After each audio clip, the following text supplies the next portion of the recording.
तू चुप रह, बीवी के चक्कर में अपनी बहन को मत बोलो। अमित गलती इसी की होगी, साड़ी लेकर रखना भूल गई होगी। आरती रोने लगती है। मैंने नहीं ली। आरती अभी अभी शादी होकर इस घर में आई है। घर बड़ा है, हर सदस्य की अपनी अलग पर्सनैलिटी है। बेटी, इस घर में सब प्यार से रहते हैं, बस जो नियम है वो सबको मानने पड़ते हैं। जी माँ जी, मैं कोशिश करूंगी कि सब खुश रहें। लेकिन जैसे ही वो अंदर जाती है, जेठानी सुनीता हल्का व्यंग्य करती है। देखते हैं कितने दिन चलती है ये मुस्कान। आरती सुन लेती है पर चुप रहती है। सुनीता आरती से जलने लगती है। उसे ये डर लगने लगा था कि कहीं उसकी सास उसे ताने न मारने लगे। अगली सुबह आरती जल्दी उठकर रसोई में जाती है। वह चाय और नाश्ता बना देती है। सब लोग बैठते हैं।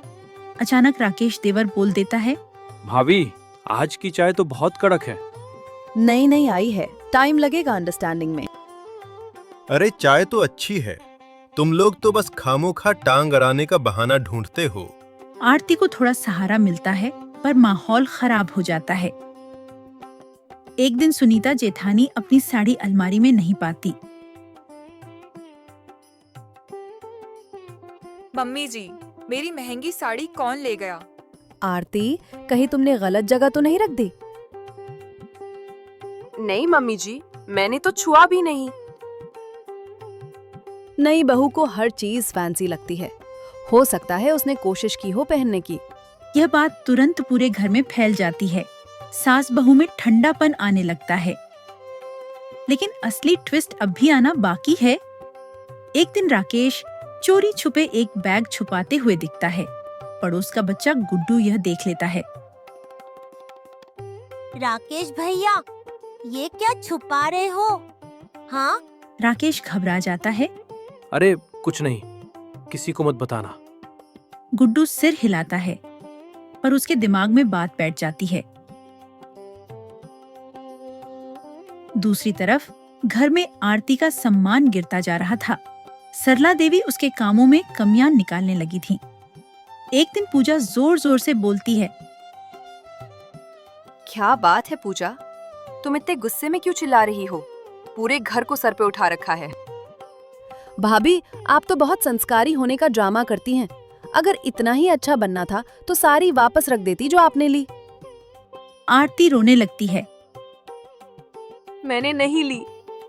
तभी अमित बीच में आता है और बोलता है, बस करो पूजा, बिना बात के इल्जाम मत लगाओ। लेकिन सरला देवी अमित को डांट देती हैं। तू चुप रह, बीवी के चक्कर में अपनी बहन को मत बोलो। अमित गलती इसी की होगी, साड़ी लेकर रखना भूल गई होगी। घर टूटने लगता है। आरती को एक एक दिन भारी लगने लगा है।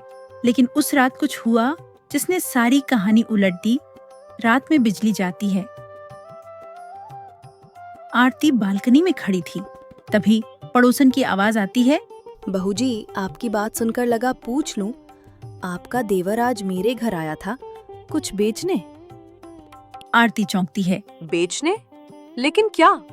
किरण धीरे बोलती है, एक महंगी साड़ी। बोला कि अर्जेंटली पैसे चाहिए। आरती पूरी तरह हिल जाती है। मम्मी जी, मैं किसी पर इल्जाम नहीं लगा रही, पर मुझे कुछ दिखाना है। आप जिन महंगी साड़ियों को ढूंढ रहे थे देवर जी, उन महंगी महंगी साड़ियों को ले जाकर पड़ोसनों को बेच देते थे। वह गुड्डू को बुलाती है। गुड्डू, हाँ, मैंने राकेश भैया को नीले बैग में कुछ छुपाते हुए देखा था। सबकी नजर अब राकेश पर थी। राकेश, सच बोल। राकेश डर जाता है।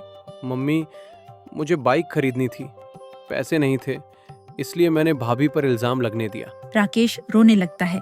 घर में सन्नाटा छा जाता है। सुनीता जेठानी को शर्म आती है। पूजा अपना सिर झुका लेती है। सरला देवी की आंखों में आंसू आ जाते हैं।